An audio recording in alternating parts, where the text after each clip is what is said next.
ప్రమాణం చేస్తున్నాను. అదేవిధంగా మీ కష్టం, మీకు జరిగిన నష్టం ఇవాళ మన ప్రభుత్వం ఏర్పడటానికి కారణం కాబట్టి ఈ విజయం మొత్తం కూడా మా అక్క జయలలిత అని చెప్పి ఇవాళ ఈ మీడియా ముఖంగా తెలియజేస్తూ ఉన్నాను. జై తెలుగుదేశం, జై జనసేన, జై బీజేపీ. వర్ధిల్లాలి చంద్రబాబు నాయుడు గారి నాయకత్వం, వర్ధిల్లాలి పవన్ కళ్యాణ్ గారి నాయకత్వం. ధన్యవాదాలండి. తర్వాత పార్లమెంట్ సభ్యులు శ్రీ లావు శ్రీకృష్ణదేవరాయలు గారిని మాట్లాడవలసిందిగా కోరుతున్నాం.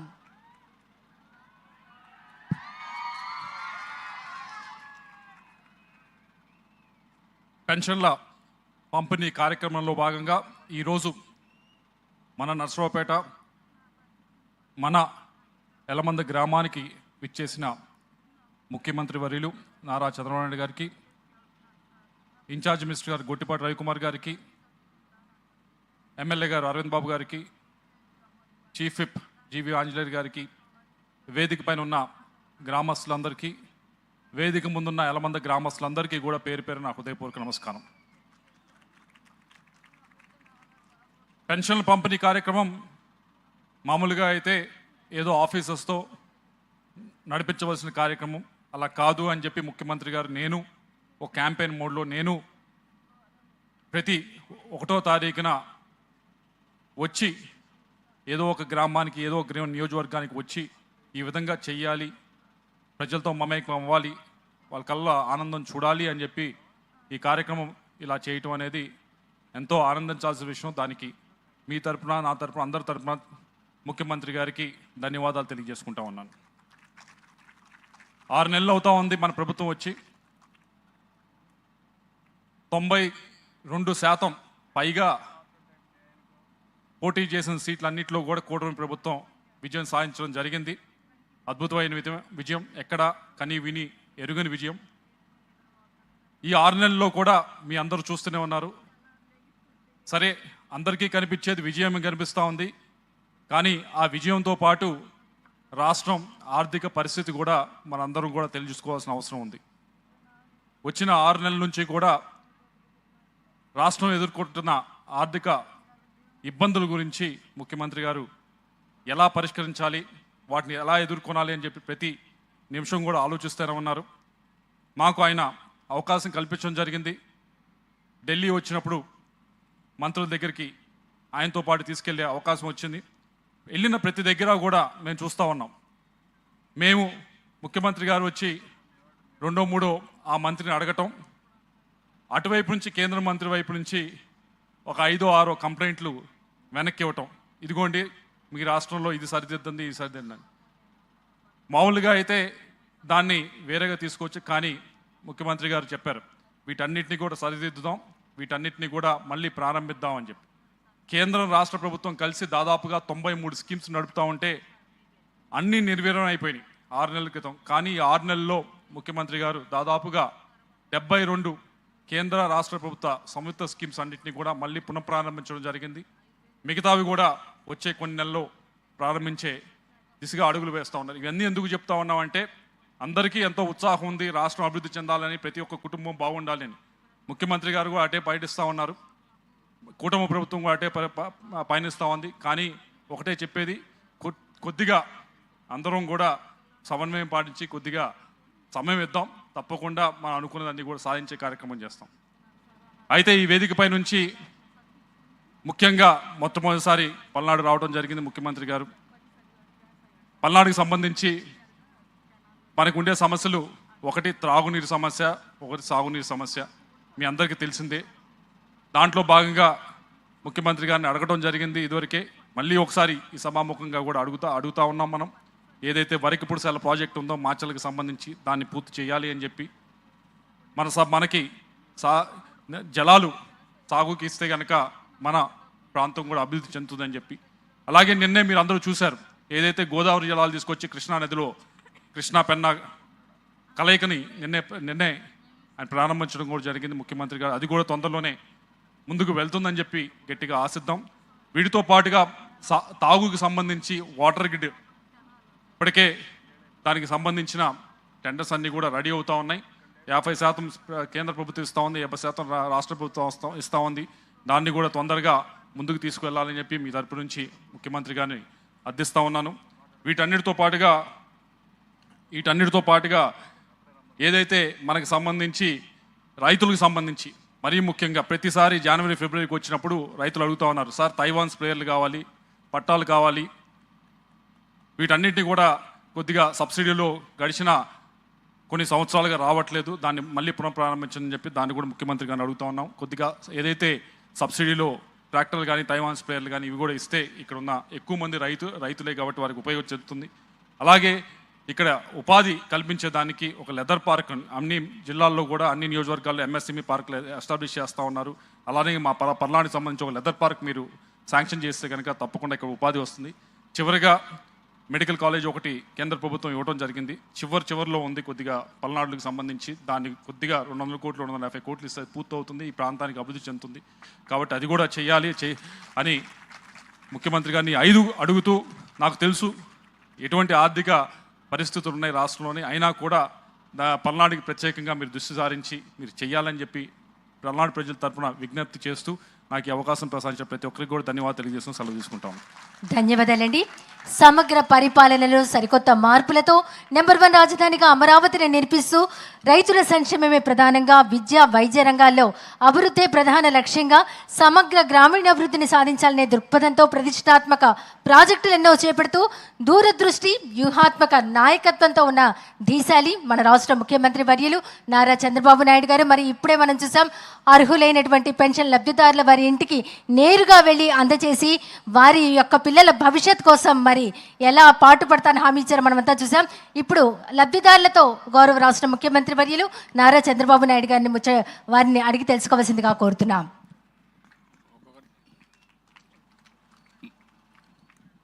నలుగురిని మాట్లాడించాము, ఒక్కొక్కరిని మాట్లాడి. ముందుగా శ్రీకాకుళం సామ్రాజ్యం.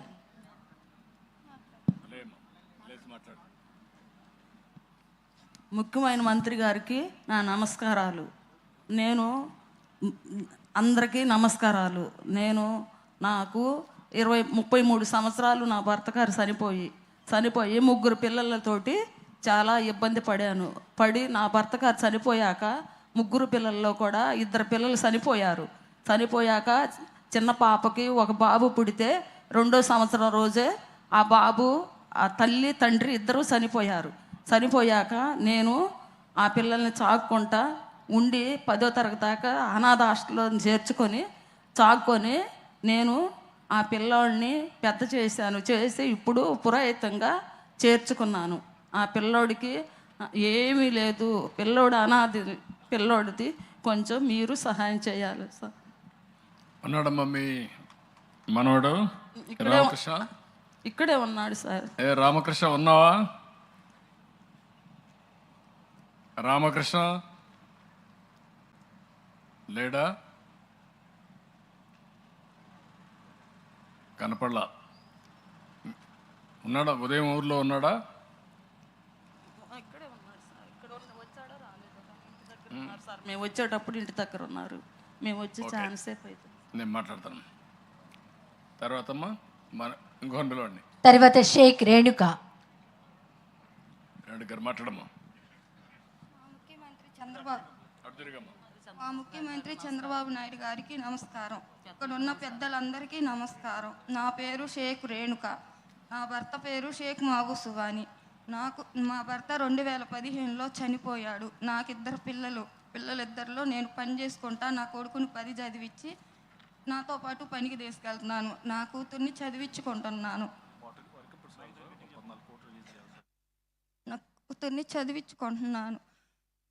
కానీ నాలా కష్టపడకూడదని, నాలా చిన్న వయసులోనే పెళ్లి చేయకూడదని నా కూతుర్ని చదివించుకోవాలనుకుంటున్నాను. అది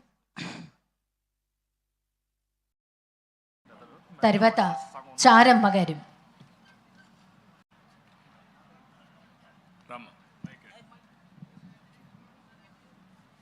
గౌరీలైన ముఖ్యమంత్రి గారికి, ఇక్కడికి వచ్చిన పెద్దలకి, ఇక్కడికి వచ్చిన సభ్యులకి అందరికీ నా వందనాలు తెలియజేస్తున్నాను. నా పేరు తలారి శారమ్మ. మాది నసరాపేట మండలం ఎలమందల గ్రామం.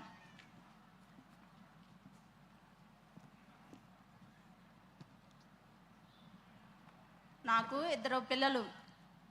మా ఇద్దరు పిల్లల పేరు తలారి రాము, కృష్ణవేణి. మా పిల్లోడు 10వ తరగతి కాడ నుంచి పాస్ అయ్యి పిల్లోడు చదువు మానిపించుకున్నాం మేము.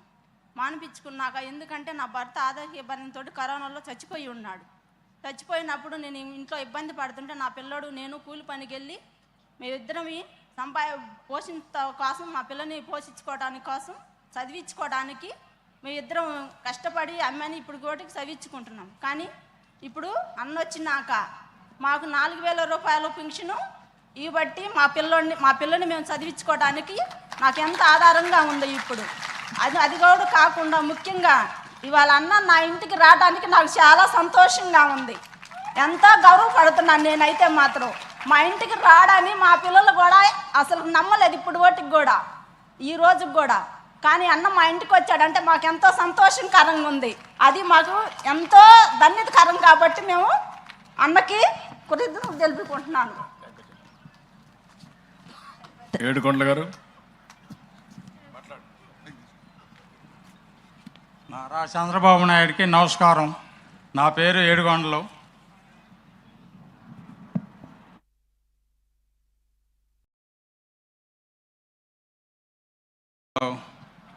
మాట్లాడండి. వినపడస్తా ఉంది, మాట్లాడండి. నువ్వు చెప్పాలనుకుని చెప్పు. ఏడుకొండలు వాళ్ళ ఇంట్లో కాఫీ కూడా తాగా. నేను పెట్టిన కాఫీ ఆయన కూడా తాగాడు. ఓకే, ఏమైనా చెప్పాలంటే చెప్పు, లేదంటే నేను మాట్లాడతాను. అంతేనా? ఓకే, కూర్చో. ఏడుకొండ. ధన్యవాదాలండి.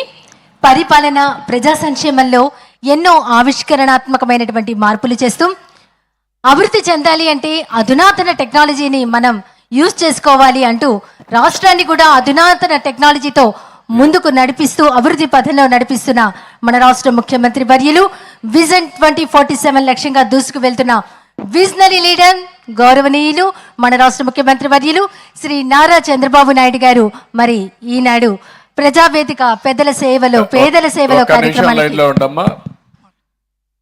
కడియాల వెంకటేశ్వరరావు ఎట్రండి, మాట్లాడు.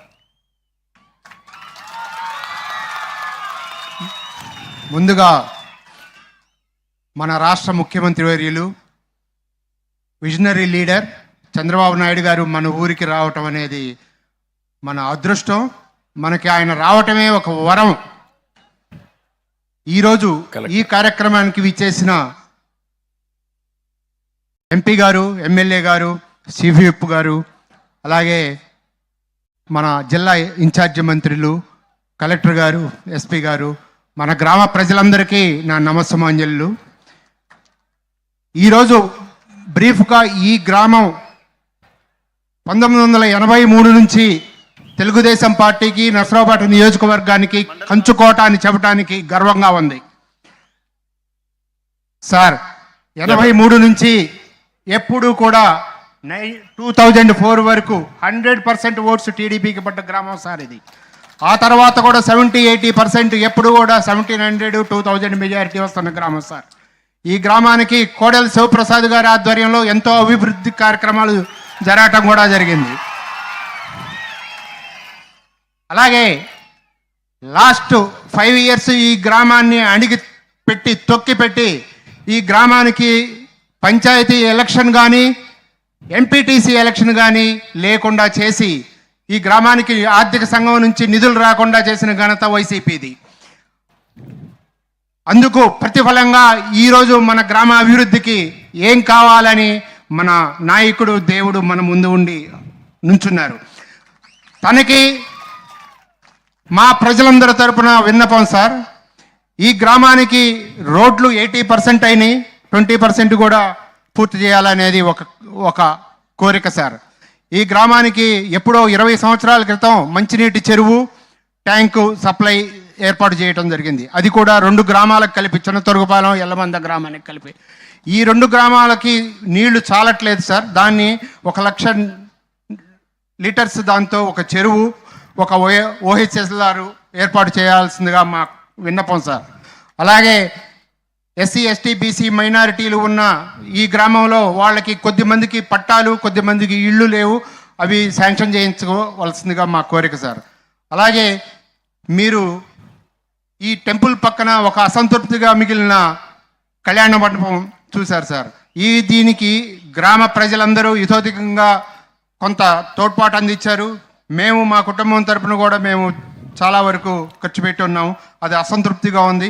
దానికి మీరు ఎంపీ ద్వారా కానీ ఏదన్నా కానీ మీరు ఫండ్స్ ఇప్పించవలసిందిగా, దాన్ని పూర్తి చేసే బాధ్యత మీకు చేయవలసిందిగా కోరుచున్నాం సార్. అలాగే ఈ గ్రామము కోటప్పకొండ మధ్యలో ఏదన్నా పరిశ్రమ ఏర్పాటు చేస్తే అది ఈ చుట్టుపక్కల ఉన్న 10 గ్రామాలకు, గ్రామ ప్రజలకు, చదువుకున్న విద్యార్థులకు అందరికీ తోడ్పాటు అందిస్తుందని విన్నవించుకుంటూ, నాకు ఈ అవకాశం ఇచ్చిన పెద్దలకు, గ్రామ ప్రజలకు అందరికీ మరొక్కసారి నా నమస్సుమాంజలి సార్. Thank you sir. ధన్యవాదాలండి. ఇప్పుడు మన రాష్ట్ర ముఖ్యమంత్రి వర్యులు గౌరవనీయులు నారా చంద్రబాబు నాయుడు గారి సందేశం.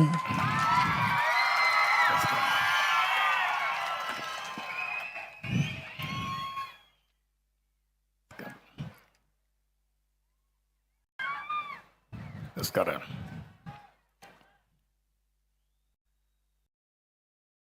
అందరికీ నమస్కారాలు. ఈరోజు నేను యలమంద గ్రామానికి వచ్చినప్పటి నుంచి చూస్తున్నా మీ ఉత్సాహం, మీ అభిమానం చూస్తే నేను ఎంత ఎక్కువ పనులు చేసినా అవి తక్కువే అవుతాయి, అంత అభిమానం చూపించారు. గ్రామస్తులందరూ ముందుకు వచ్చారు. నేనైతే ఒకప్పుడు మీరు చూసుంటారు, ముఖ్యమంత్రి వస్తున్నా అంటే పరదాలు కట్టేవాళ్ళు. ముఖ్యమంత్రి వస్తున్నా అంటే పెద్ద పెద్ద ఆడంబరాలు చేసేవారు. ఈ చుట్టుపక్కల మా తమ్ముడు చెప్తే చెట్లు కొట్టేసేవాళ్ళు. చెట్లు పెట్టాలి, ఎప్పుడన్నా ఒక ప్రజాప్రతినిధి ఆదర్శ నేత వస్తే. అట్లా కాకుండా చెట్లు కొట్టేసేవాళ్ళు. హెలికాప్టర్లో పోయినా కూడా చెట్లు నరికేసేవాళ్ళు. ఏం చేస్తాయో నాకు తెలియదు అప్పట్లో. ఇంకొక పక్కన ఎక్కడెక్కడి నుంచో మనుషులు తోలుకొచ్చి బలవంతంగా కూర్చొని పెట్టేవాళ్ళు. పారిపోతా ఉంటే కందకాలు దివేవాళ్ళు చుట్టూరు పారిపోకుండా. ఇలాంటి చాలా వింతలు, విచిత్రాలు చాలా చూసాం.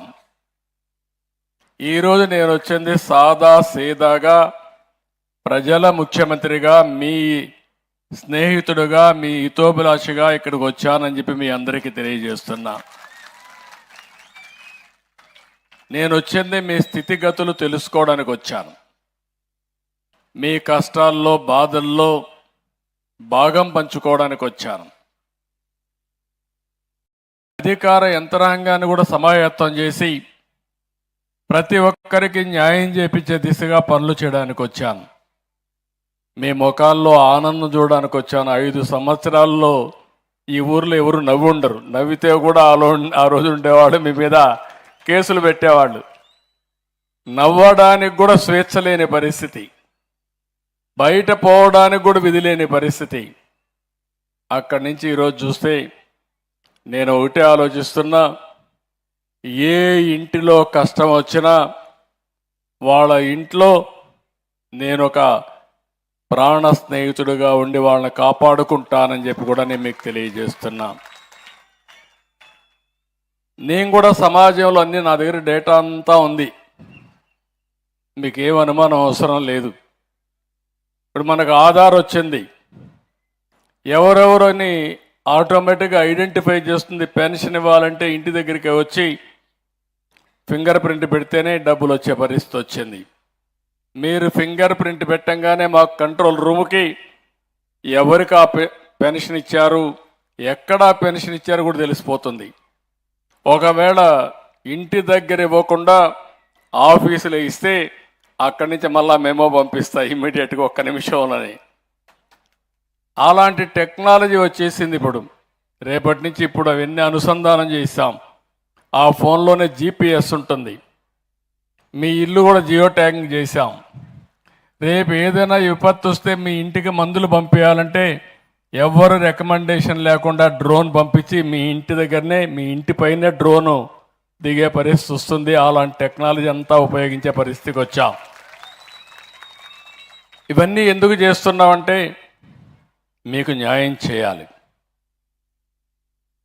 పేదవాళ్ళ జీవితాల్లో వెలుగు చూడాలని ఏకైక లక్ష్యంతో నేను ఆలోచిస్తున్నాను. అందుకే ఇక్కడికి వచ్చినప్పుడు మొట్టమొదటిసారిగా నేను పోయింది తలారి సారమ్మ. ఆవిడ 2020-21లో ఏదైతే కరోనా వచ్చిందో ఆ కరోనాలో వాళ్ళ హస్బెండ్ చనిపోయాడు. చాలా బాధేస్తుంది. కానీ 2 పిల్లలు, ఒకరు రాము అని 18 సంవత్సరాలు, 10వ తరగతి పాస్ అయ్యాడు. పాస్ అయిన తర్వాత తల్లిని చూసి నేను అండగా ఉండాలి, లేకపోతే ఒకటే పని చేయలేదనే ఉద్దేశంతో ఆయన నిలిచిపోయి కూతురు కృష్ణవేణి 16 సంవత్సరాలు ఇంటర్మీడియట్ చదువుతా ఉంది. 2 కలిసి ఆ అబ్బాయిని చదివించే పరిస్థితికి వచ్చారు. నేను ఆ ఇంటికి పోవడం, ఒక ఎస్సీ కులం మాదిగ కులం వాళ్ళ ఇంటికి పోయి నేను కాసేపు స్పెండ్ చేసిన తర్వాత నాకు అవగాహన వచ్చింది. ఆ ఇంటికి డబ్బులు ఇచ్చాం, శాంక్షన్ చేశాం, అందులో కూడా బకాయిలు పెట్టారు. 5 సంవత్సరాలు వచ్చిన ప్రభుత్వం ఈ ఊర్లో కూడా దగ్గర ఎన్ని లక్షలు, 25 లక్షల రూపాయలు దగ్గర బిల్లు ఇవ్వకుండా బకాయిలు పెడితే ఆవిడ అప్పుల పాలైపోయి ఒక 38,000 నుంచి 40,000 రూపాయలు ఆవిడకి రావాలి. ఆ డబ్బులు కూడా ఇవ్వలేదు. ఒక పక్క ఈ ఇబ్బందులు, ఇంకొక పక్క వాళ్ళ అబ్బాయి అయితే ఇప్పుడు ఒక షాపులోకి పోయి ఈ యొక్క సెల్ ఫోన్స్ అని రిపేర్లు చేసే పరిస్థితికి వచ్చారు. ఆ కుటుంబాన్ని చూసిన తర్వాత నాకు అనిపించింది, నేను ఈరోజు ఎన్నో సంక్షేమ కార్యక్రమాలు చేస్తున్నాను. మీ అందరూ గుర్తుపెట్టుకోవాల్సిన అవసరం ఉంది. నేను కష్టపడేది నా కోసరం కాదు, నేను కష్టపడేది మీకోసరం, 5 కోట్ల ప్రజల కోసరం. ఈరోజు నేను ఏ పని చేసినా దానివల్ల మీ అందరికీ లాభం రావాలి. ఈరోజే కాకుండా భవిష్యత్తులో మీరు మీ కుటుంబం సుఖ సంతోషాలతో ఉండాలని ఏకైక లక్ష్యంతో పనిచేస్తున్నా. అందుకే మీరు ఒకసారి చూస్తే మిగిలిన విషయాలు నేను మాట్లాడతాను. ఈ కుటుంబాల విషయాలు మాట్లాడిన తర్వాత ఈవిడ్ని చూసిన తర్వాత నాకు అనిపించింది, ప్రతి ఒక్కరికి ఒక ఆలోచన, ఒక ఆశ ఉంటుంది. జీవితంలో ఒక ఆశయం కూడా ఉంటుంది. రెండో అమ్మాయిని అడిగాను, కృష్ణవేణిని, ఏమవుతావో అని అడిగాను. ఇంటర్మీడియట్ చేస్తున్నాను, కోచింగ్ కూడా తీసుకుంటా, డాక్టర్ అవుతానని చెప్పి ఆ అమ్మాయి ధైర్యంగా చెప్పే పరిస్థితి వచ్చింది. అంటే ఒక డాక్టర్ కావాలని ఒక పేద కుటుంబం కోరుకుంటుంది. ఒకవేళ ఏదైనా జరిగితే ఆ కుటుంబానికి విధి వక్రీకరించడం తప్ప ఇంకోటి కాదు. నేను అందుకే ఆలోచించాను, వారికి ఇవ్వాల్సిన 38,000 రూపాయలు, 40,000 రూపాయలు రావాలి, ఇమ్మీడియట్గా శాంక్షన్ చేయమన్నాను. ఈ గ్రామంలో అందరికీ ఒక 25 లక్షల రూపాయలు బకాయిలు ఉన్నాయి. ఈరోజే శాంక్షన్ చేస్తున్నా. అందరి పాత బకాయిలన్నీ ఇండ్లకు పూర్తి చేసే బాధ్యత ఈ ప్రభుత్వం తీసుకుంటాం. రెండోది, ఆ ఇంట్లో రాము అనే కుర్రాన్ని నేను దగ్గర ఒక 3 లక్షల రూపాయలు అవుతుంది, నర్సారావుపేటలో సెల్ ఫోన్ రిపేర్ షాప్ పెట్టుకుంటారని చెప్పి అడిగాడు. ఇప్పుడు కంపెనీలో పనిచేస్తున్నాడు, ఒక దగ్గర పనిచేస్తున్నాడు. అతనే షాప్ పెట్టుకుంటామని ముందుకు వచ్చాడు. 3 లక్షల రూపాయలు శాంక్షన్ చేసి అందులో 2 లక్షల రూపాయలు మార్జినల్ మనీ ఇచ్చి, సబ్సిడీ ఇచ్చి, 1 లక్ష రూపాయలు మాత్రం ఆయన పేరుతో ఉంటుంది. ఇమ్మీడియట్గా ఆయన జీవితాన్ని బాగు చేసే బాధ్యత ఈ ప్రభుత్వం తీసుకుంటామని చెప్పి కూడా నేను మీకు తెలియజేస్తున్నా. ఇంకో పక్క కృష్ణవేణిని బాగా చదివించే బాధ్యత, అవసరమైతే కోచింగ్ ఇస్తాం, ఎంబీబీఎస్ కూడా చదివించే బాధ్యత తీసుకుంటాం. దానికి ఏం కావాలో చేస్తూనే నేను కూడా రికార్డు పెట్టుకొని ఇమ్మీడియట్గా ఇంటర్మీడియట్ కోచింగ్ ఇప్పించేదానికోసం, నీట్ కోసం ఏం చేయాలో చేస్తామని చెప్పి కూడా నేను మీకు తెలియజేస్తున్నాను. వాళ్ళ ఇంటి ముందర కూడా చూసినప్పుడు నాకు ఒక ఆలోచన వచ్చింది. ఆ ఇంటి మీద సోలార్ పెడితే సూర్యగారి కింద రూఫ్ టాప్ పెట్టచ్చు. ఇప్పుడే వెంకటేశ్వరరావు గారు మాట్లాడారు. నేను ఈ ఊర్లో వాళ్ళందరికీ చెప్తున్నా, అందరికీ సబ్సిడీ ఇస్తాం, కానీ ఎస్సీ ఎస్టీలకు మాత్రం 100% సబ్సిడీ ఇచ్చి మీ ఇంటి మీదనే కరెంటు ఉత్పత్తి చేసుకునే విధంగా సోలార్ ప్యానెల్స్ పెట్టిస్తామని చెప్పి కూడా నేను మీకు తెలియజేస్తున్నా. మీరందరూ కూడా 300 యూనిట్ల వరకు పెట్టుకునే అవకాశం ఉంటుంది. 78,000 రూపాయలు సబ్సిడీ ఇస్తాం. గ్రామంలో ఉండే వాళ్ళందరూ శ్రద్ధ తీసుకుంటే మీ ఊర్లోనే కరెంటు ఉత్పత్తి చేసుకొని మీ ఇండ్లకు కరెంటు వాడుకొని అవసరమైతే గ్రిడ్కి ఇచ్చి మళ్ళీ మీకు అవసరమైనప్పుడు ఆ కరెంటు తిరిగి తీసుకునే పరిస్థితి వస్తుంది. వారిని చూసిన తర్వాత వారి ఇంటి మీద పెట్టాలని చెప్పి ఆలోచించాను. అదే మరి గ్రామం అంతా కూడా మీరు ముందుకు వస్తే చేస్తామని చెప్పి కూడా నేను మీకు తెలియజేస్తున్నా. రెండోది 7 కొండలు. 7 కొండలు మీరు చూస్తే ఉల్లన్గొల 7 కొండలు. ఈయన రజికు కులస్తుడు. ఈయన్ని కూడా చూశాను. మొత్తం ఈయనకి ఒక కొడుకున్నాడు, సురేష్ ఉన్నాడు. అతను ఎలక్ట్రీషియన్గా పనిచేస్తాడు. ఇటీవల ఒక దీంట్లో కాలు కూడా దెబ్బతినింది. పార్టీ కోసం త్యాగం చేస్తూ ఆ కాలు కూడా దెబ్బతినే పరిస్థితికి వచ్చాడు. గొడవలు పెట్టుకున్నప్పుడు కావాలని పెట్టుకొని, అదే సమయంలో భార్య అంజలి ఉంది, 2 చిన్నపిల్లలు ఉన్నారు. ఒకైతే మోక్షిత్ ఒకడు, ఇంకొకను మోక్షజ్ఞాని. 2 పిల్లలు. 2 పిల్లలకు కూడా మళ్ళీ నందమూరి బాలకృష్ణ గారు కొడుకు పేరే పెట్టుకునే పరిస్థితికి వచ్చారు. ఏదో ఒక విధంగా డైరెక్ట్గా ఇండైరెక్ట్గా అది వాళ్ళకు ఉండే అభిమానం పార్టీ పైన. అందుకే నేను చూశాను, మెయిన్ రోడ్లోనే ఇల్లు ఉంది, వాళ్ళ ఇంట్లోనే కాఫీ చేశా. ఇప్పుడు ఎప్పుడూ చెప్పేవాడిని, కాఫీ పెట్టడం కష్టం కాదు. ఒకవేళ ఆడవాళ్ళు ఎక్కడన్నా ఆర్థికంగా పైకి పోయి పని చేసుకొని వస్తే మగవాళ్ళు కాఫీ పెట్టి భార్యాభర్త కలిసి తాగే పరిస్థితి వస్తుందని ఎన్నోసార్లు చెప్పాను. అందుకే మీరు చూస్తే దీపం 1 కింద మీకు గ్యాస్ కనెక్షన్లు ఇచ్చా. మీరు మర్చిపోయారు.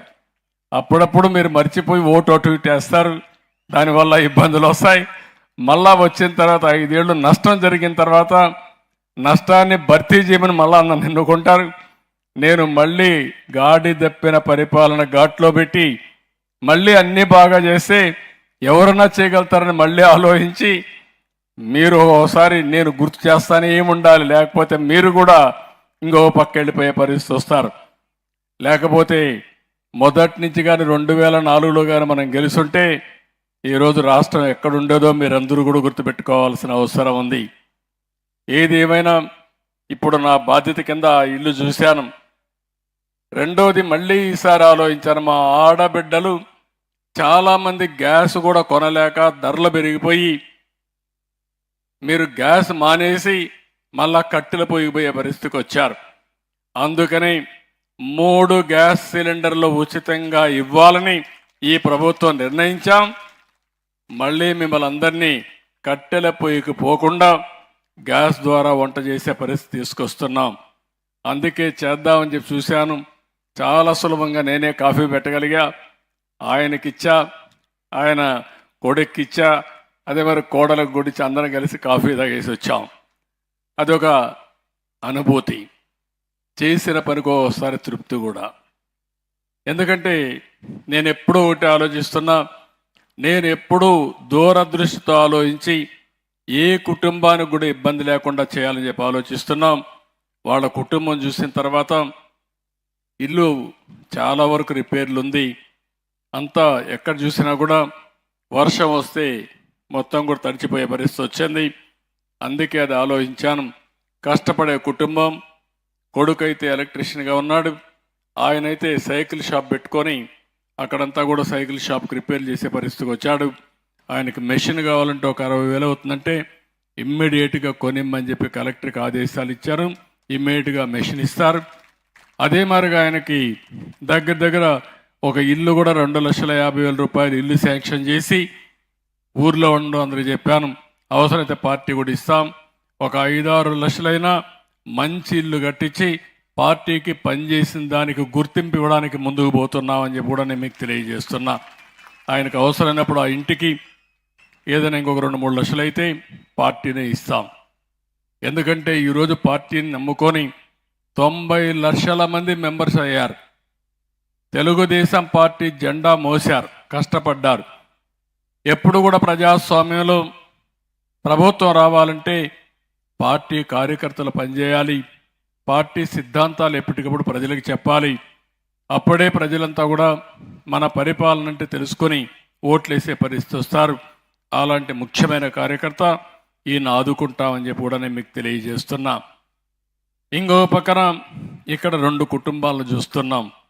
షేక్ రేణుక, ఆ అమ్మాయి జీవితం దూదేకల కులం, 37 సంవత్సరాలు, భర్త హార్ట్ అటాక్తో చనిపోయాడు. ఇప్పుడే చెప్తా ఉంటే బాధేస్తుంది. నిద్రపోతూ ఉంటే ఈవిడ పిల్లలు పక్కన పడుకొని ఉంటే నిద్రలేసి చూస్తే భర్త హార్ట్ అటాక్ వచ్చి రాత్రి చనిపోయే పరిస్థితికి వచ్చాడు. అంటే జీవితం ఒక్కొక్కసారి క్షణికం, మనకు తెలియదు. బాగున్నప్పుడు పరిగెత్తాం, మొండికేస్తే ఏమవుతుందో ఉదాహరణ. కానీ ఆవిడని చూస్తే కొడుకు కూడా ఇదే వారిగా ఏదైతే ఉన్నాడో అతన్ని నేను చూస్తున్నా.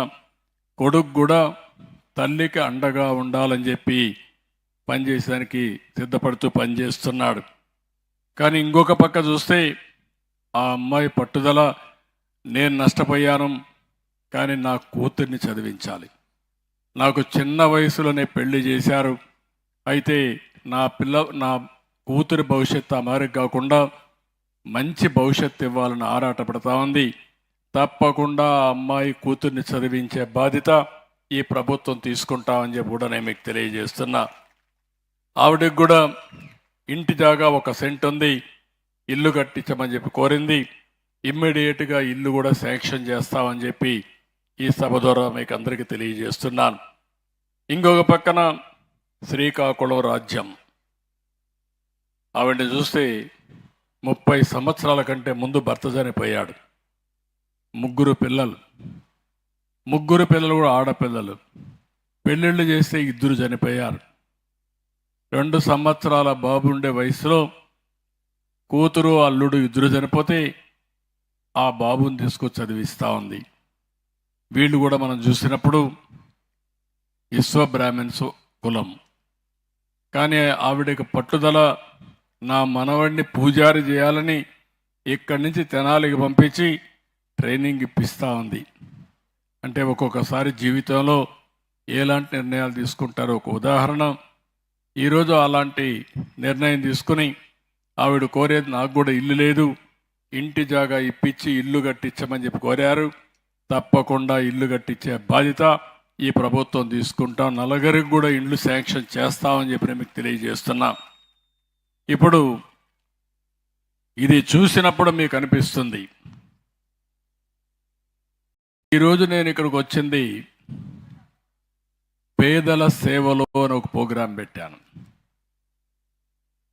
రేపు జనవరి 1, ఈరోజు డిసెంబర్ 31. ఇది మామూలుగా జనవరి 1 పెన్షన్ ఇవ్వాలంటే ఆ రోజు హాలిడే అయినా ముఖ్యమైన రోజు ఉంటే జనవరి 2వ తారీఖు ఇస్తామనుకుంటారు.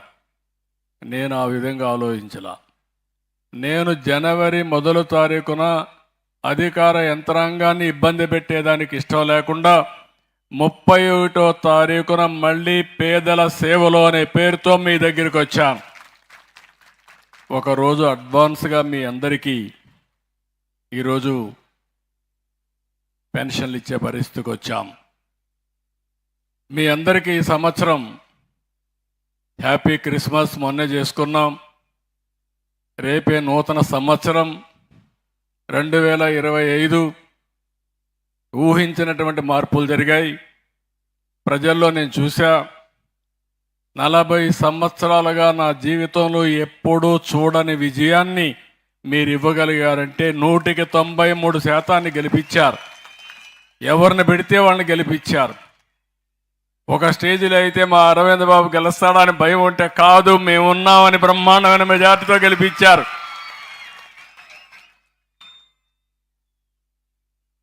చూసిన తర్వాత ప్రజలు అనుకుంటే ఏదైనా సాధ్యం. ఎవరైతే విర్రవీగి నన్నేమీ చేయలేరనుకుంటే, కాదు కర్రు కాల్చి వాత పెడతామని చేసి చూపించింది మీరని చెప్పి కూడా నేను మీకు తెలియజేస్తున్నా. అలాంటి నేను చాలాసార్లు కూడా చాలా ఎన్నికలు చూశాను, కానీ మొన్న జరిగిన ఎన్నిక ఒక వినూత్నమైన ఎన్నిక. ఈ 6 నెలల్లో కూడా ఏ విధంగా పనిచేసామో మీరు ఒకసారి ఎక్స్ప్లెయిన్ చేస్తాను. నేను మీకు జవాబుదారీ. నాకు హైకమాండ్ ఎవరు లేరు, కానీ నా హైకమాండ్ 5 కోట్ల ప్రజలే నా హైకమాండ్ అని చెప్పి కూడా నేను మీకు తెలియజేస్తున్నా. నేను ఎవ్వరికి రిపోర్ట్ చేయాల్సిన అవసరం లేదు, కానీ నేను మీకు మాత్రం రిపోర్ట్ చేయాలి. నేను ఏం చెప్పానో ఎప్పటికప్పుడు మీకు చెప్పాలి. అదే సమయంలో మళ్ళీ మెరుగ్గా ఏం చేయగలుగుతానో దాన్ని ఆలోచించుకొని ముందుకు పోవాలనే నా ఆలోచన. అందుకే మొట్టమొదటిసారిగా రాష్ట్రంలో ఉండే 5 కోట్ల ప్రజలందరికీ, ప్రపంచంలో ఉండే తెలుగు వారందరికీ హ్యాపీ న్యూ ఇయర్, నూతన సంవత్సర శుభాకాంక్షలు. పాతవన్నీ కూడా మర్చిపోదాం, కానీ అప్పుడప్పుడు గుర్తుపెట్టుకుందాం. ఓసారి చరిత్ర మరిచిపోతే భవిష్యత్తులో కూడా ఏ విధంగా ముందుకు పోవాలనో ఆలోచించే విధానం ఉండదు. అందుకని దీనికోసం ఈ పని మనం ఆలోచించుకుంటూనే మళ్ళీ సంక్రాంతి వస్తుంది. ఈ సంక్రాంతి కూడా మీ అందరికీ శుభాకాంక్షలు. ఈ గ్రామం ఎప్పుడూ తెలుగుదేశం పార్టీకి కంచుకోట, శాశ్వతంగా కంచుకోటగా ఉంటుంది. ఎందుకు నేను ఈ మాట వాడుతున్నానంటే, ఒక మంచి రాజకీయ పార్టీ వల్ల ప్రజల జీవితాలు బాగుపడతాయి. ఎప్పుడైనా సరే ఒక సమర్థవంతమైన నాయకుడు ఇంట్లో పెద్దగా ఉంటే ఆ కుటుంబాన్ని 20-30 ఏళ్లలో ఊహించని అభివృద్ధి సాధించి తీరుతారు. ఒక గ్రామానికి మంచి నాయకుడు ఉంటే ఆ నాయకుడు వల్ల గ్రామం బాగుపడుతుంది. ఒక రాష్ట్రానికి ఒక ఎమ్మెల్యే, మంచి ఎమ్మెల్యే ఉంటే, ఇప్పుడు కూడా మీరు కోడెల శివప్రసాద్ అంటే జిందాబాద్ అని అమర్హయ్ అనే పరిస్థితికి వచ్చారు, ఇంకా జ్ఞాపకం ఉంది. అంటే దానికి కారణం ఆ నాయకుడు చేసిన పనులు. ఎప్పుడైనా ఒక నాయకుడు ప్రజా గుండెల్లో ఉంటారు, హృదయాల్లో ఉంటారు. కొంతమంది నాయకులను చూస్తే ఎప్పుడు కూడా చేదరించుకునే పరిస్థితిలో ఉంటారు. అలాంటి వాళ్ళు కూడా వస్తూ ఉంటారు. అందుకని ఈరోజు సంక్రాంతి అనేది తెలుగు జాతికి ఒక మంచి పండుగ, తెలుగు వారందరూ చేసుకునే పండుగ. మళ్ళీ మీ అందరి జీవితాల్లో శుభం జరగాలని, ఈ రాష్ట్రాన్ని ముందుకు తీసుకుపోయే బాధ్యత నాది, నన్ను నడిపించే బాధ్యత మీదని మీ అందరికి విజ్ఞప్తి చేస్తున్నా. అందుకని ఈరోజు ఎలమందలో మీరు చూస్తే కేక్ కూడా కట్ చేసుకునే వాళ్ళం, కానీ మన్మోహన్ సింగ్ గారు చనిపోయారు. సంతాప దినాల్లో ఉన్నాం, మనం సంతాప దినాల్లో ఉన్నాం కాబట్టి కేకులు కట్ చేయడం కూడా ఇవన్నీ కరెక్ట్ కాదు. ఈరోజు ఆర్థిక సంస్కరణలకు నాంది పలికిన వ్యక్తి మన్మోహన్ సింగ్ గారు, పివి నరసింహారావు గారి నాయకత్వంలో. ఆ ఆర్థిక సంస్కరణ వల్ల సంపద వచ్చింది, పేదరికాన్ని నిర్మూలించే శక్తి వచ్చింది, మనం అందరం ముందుకు పోయే పరిస్థితికి వచ్చాం. అందుకే అలాంటి నాయకుడికి రాజకీయాలకు అతీతంగా మనం అందరం సంతాపం తెలియజేయాల్సిన అవసరం ఉంది. ఇంకో పక్కన ఈరోజు మీరందరూ కూడా, నేను ఒకటే మిమ్మల్ని అందరినీ విజ్ఞప్తి చేస్తున్నా, ఈ కార్యక్రమం ఏదైతే మనం చేశామో, నేను ఒక సంకల్పం చేశాను, మీరందరూ గుర్తుపెట్టుకోవాలి. పేదరికం లేని సమాజం నందమూరి తారక రామారావు గారి కళ, ఎన్టీఆర్ కళ. ఈరోజు నేను ఆలోచించింది సంపద సృష్టించాలి. ఆ సంపద సృష్టించడం ఎంత ముఖ్యమో పేదరిక నిర్మూలన కూడా అంతే ముఖ్యం. నేను అందుకే ఒక కార్యక్రమం పెట్టుకున్నాను, జీరో పావర్టీ అన్నాను. ఈరోజు ఎలమందికి వస్తాం, కొంతమంది కష్టపడ్డారు, డాక్టర్లు అయ్యారు, ఇంజనీర్లు అయ్యారు, విదేశాలకు పోయారు, డబ్బులు సంపాదించారు. కొంతమంది ఇలాంటి అభాగ్యులు ఉన్నారు, ఇప్పటికి కూడా పేదరికంలో ఉన్నారు, ఇల్లు లేకుండా ఉన్నారు, పూట గడవని పరిస్థితుంది, కష్టాల్లో ఉన్నారు. అందుకే అలాంటి వారికి మనందరం అండగా ఉండడం మన బాధ్యత. నేను అందుకనే మీరు చూస్తే ఈరోజు ఏదైతే పెన్షన్లు ఉన్నాయో ఇవి 64 లక్షల మందికి పెన్షన్లు ఇచ్చే ఏకైక రాష్ట్రం భారతదేశంలో ఆంధ్రప్రదేశ్ రాష్ట్రం. ఎన్టీ రామారావు గారు ప్రారంభించిన స్కీమ్ ఇది. ఆ రోజుల్లో 35 రూపాయలు. 96లో నేను ముఖ్యమంత్రి అయినాక అది 70 రూపాయలు చేశాను. మళ్ళీ అది 200 రూపాయలు అయ్యింది. 200 రూపాయలు 2014 నుంచి 1000 రూపాయలు చేశాను, 2000 రూపాయలు చేశాను. అంటే 200 నుంచి 2000 రూపాయలు చేశాను. అంటే 10 రెట్లు పెంచిన ఏకైక ప్రభుత్వం తెలుగుదేశం ప్రభుత్వం. అక్కడి నుంచి ముక్కుతూ మూలుగుతూ సంవత్సరం 250 రూపాయలు ఇచ్చేవారు. ఏదో వీళ్ళంతా పెద్ద ఇది చేసినట్టు. నేను వచ్చిన తర్వాత ఒక మాట చెప్పాను, ఏప్రిల్ నుంచే పింఛన్ ఇస్తానని చెప్పాను. రెండో మాట చెప్పాను, వాలంటీర్లు ఉంటేనే ఇస్తారని కావాలని మొరాయించారు. ఒక్క రోజులో పింఛన్ ఇస్తాను, నాకు అధికారం వస్తానని చెప్పి ఒక్క రోజులో పింఛన్ ఇచ్చిన ఘనత తెలుగుదేశం ప్రభుత్వాన్ని. ఎన్డీఏ ప్రభుత్వం. ఈరోజు మీరు పింఛన్ ఇచ్చాం. నేను ఆన్లైన్లో చూసుకుంటున్నాను ఎన్ని ఇచ్చారని. ఇప్పటి వరకు 94-95% ఇచ్చేశారు. ఈరోజు 4000 రూపాయలు ఒకటేసారి పెంచాను. అంటే దగ్గర 2700 కోట్ల రూపాయలు నెలకు అవుతుంది. సంవత్సరానికి 33,000 కోట్లు అవుతుంది. అయినా పర్వాలేదు. ఈరోజు ఈ నెలగన్ను చూశారు. ఒక వితంతు పెన్షన్, ఒక వృద్ధాప్య పెన్షన్, ఇంకో పక్క వితంతు పెన్షన్, ఇంకో పక్క వృద్ధాప్య పెన్షన్. ఒక్కొక్క ఇంటికి 4,000 అంటే సంవత్సరానికి 48,000 రూపాయలు ఈరోజు వాళ్ళకు నేను ఇస్తున్నానంటే వాళ్ళ జీవితంలో ఇదొక వెసులుబాటు అని చెప్పి కూడా నేను మీకు తెలియజేస్తున్నా. ఇప్పుడే ఆడబిడ్డ మాట్లాడుతున్న అతంటూ, మీరు ఈ 4,000 రూపాయలు ఇచ్చారు కాబట్టి నా కూతుర్ని కూలికి పంపకుండా స్కూలుకు పంపిస్తున్నాను, మీరు ఇవ్వకపోతే మళ్ళా కూలికి పంపించే పరిస్థితి వచ్చేదేమని బాధపడింది. అలాంటి ఒక మహత్తరమైన ఆశయంతో ఈ పెన్షన్లు ఇస్తున్నామని చెప్పి కూడా నేను మీకు తెలియజేస్తున్నా. అయితే ఇక్కడ ఇంకొక విషయం కూడా మీరు గుర్తుపెట్టుకోవాలి.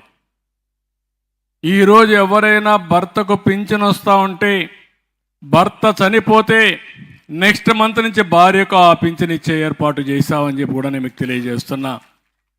ఒక బాధ్యత, ఒక సెక్యూరిటీ, ఆ ఇంటికి అండగా ఈ ప్రభుత్వం ఉంటుందని ఒక భరోసా ఇవ్వడానికి ఈ కార్యక్రమానికి శ్రీకారం చుట్టాం. ఎవరైనా ఈ ఊర్లో ఉండి వేరే ప్రాంతానికి ఉపాధి కోసం పోతే పింఛన్ల కోసం నెలవారీగా వచ్చి అవస్థపడడం చూడడం కంటే నేను ఆలోచించింది, అవసరమైతే 3 నెలల్లో ఒకసారి వచ్చి ఎప్పుడు కావాలంటే అప్పుడు 3 నెలల పింఛను 3 × 4,000 12,000 ఒకేసారి తీసుకుని ఏర్పాటు చేశానని చెప్పి కూడా నేను మీకు తెలియజేస్తున్నా. ఇలాంటి కార్యక్రమాలతో మనం ఈరోజు ముందుకు పోయే పరిస్థితికి వచ్చాం. నేను వచ్చిన 6 నెలల్లో పింఛన్ల కోసమే ఒక 20,000 కోట్ల రూపాయలు ఖర్చు పెట్టాం.